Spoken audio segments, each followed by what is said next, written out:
Hi, welcome or welcome back to Pope's Plates. If this is your first time, welcome. We're so glad you're here. If you're a returning viewer, we're so glad you're back.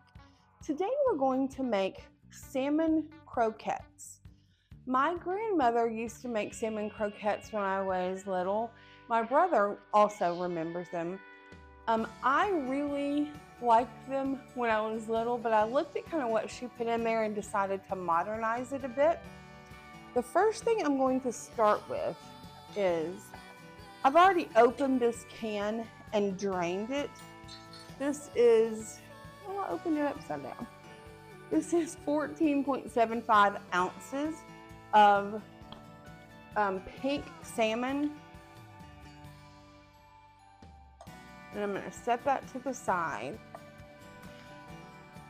And now I'm going to cut about half, maybe not even half, of a small yellow onion.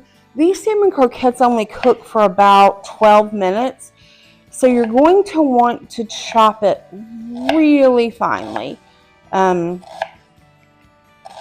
I would say when it is completely chopped, you may have 2 tablespoons, maybe 1.5. It's not a whole lot of onion because this only makes 6 salmon croquettes. And obviously if you want to make more for your family, you can just double or triple the recipe. This onion is good. It's not super eye burning. All right, so I'm going to go ahead and put these in here. Now, the next ingredient is dill. I'm using fresh dill because I had fresh dill, so we're not going to use as much. This is really to taste. If you're using dry dill, you're going to need more. So my guess is when this is completely chopped, we're going to have maybe a teaspoonful, and you can rough chop this. We'll just make sure everything's mixed up really well. All right. Oh, that smells so good. I love dill. I love pickles. My mom's college roommate, one of our close friends, does not like pickles. In fact, she is kind of the author of a recipe we're going to do later today that you'll see sometime later.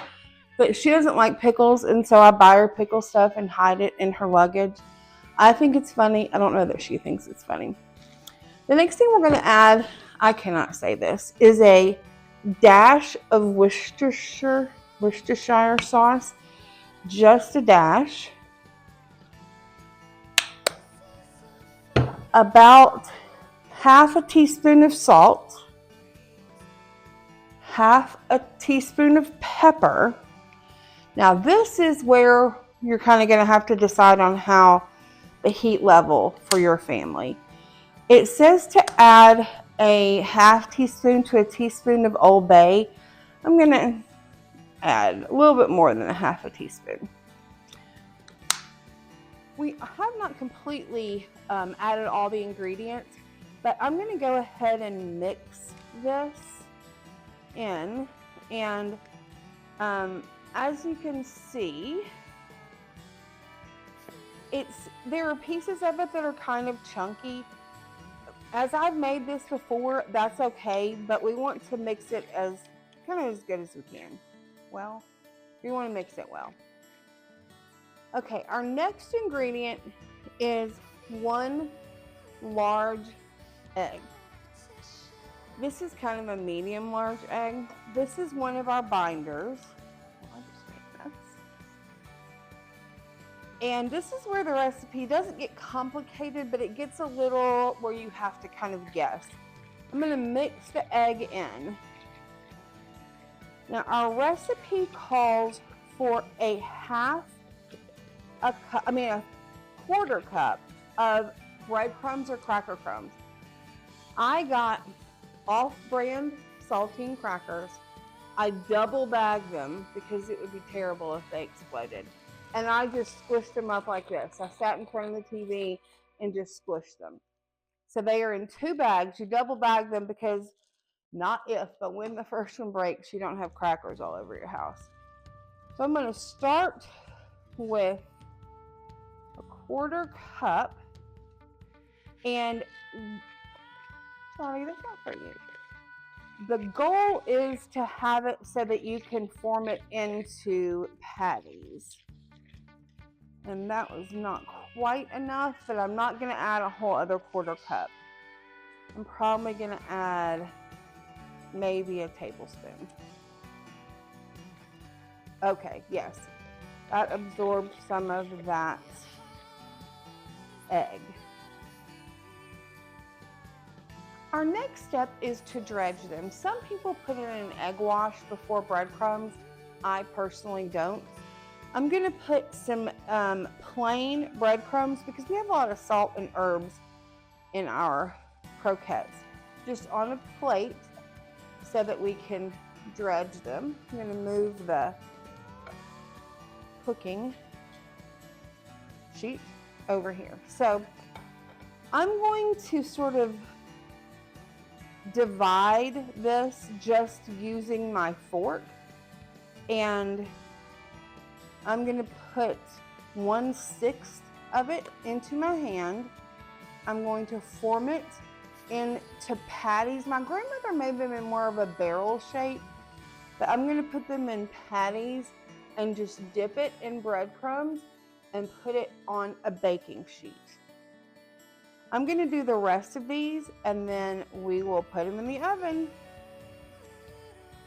Okay, I have made patties out of our salmon croquettes. I'm going to put them into a 350-degree oven for about 10 minutes and then I'll check on them. Usually they take about 12, but it depends on your oven. While those are cooking, we're going to make a very simple sauce, kind of drizzle maybe. So I'm going to take about 3 heaping tablespoons, maybe a little bit more than that, of sour cream. You can use mayonnaise, you can use Greek yogurt, any of the 3 is fine. This one will be a little bit more tart. And then I'm going to cut, we're making a lemon dill sauce, by the way.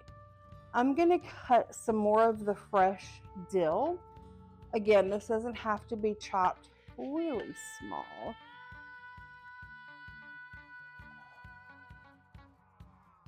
But we've got a nice big, probably tablespoonful. And then I would rather use lemons, but when I went to buy them, they were very expensive. So I'm gonna put just about half a teaspoonful, maybe a little bit more than that, of lemon juice. A dash of pepper, a dash of salt, and that's it. It's very simple. It's very mild flavored. Although this is a little thick, so I'm gonna add a tiny bit more lemon juice. Now, I love lemon flavor. If you don't, you can just have it thick. But it's nice, it's refreshing, it's a good addition to the salmon. And the green, you'll see when you see the picture, the dill looks really great. So we're gonna let those cook and we'll show them to you when we're finished. We are back. Our croquettes cooked for about 15 minutes. And then I made a sauce. Now, when I was little, we ate these for dinner, I think. Yeah, we pretty much did.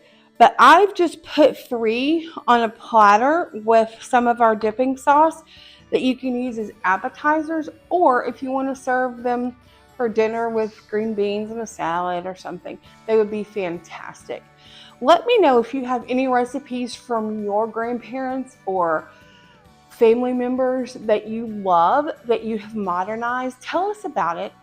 Give us a thumbs up if you like this video, subscribe, and until we see you again, let's keep cooking.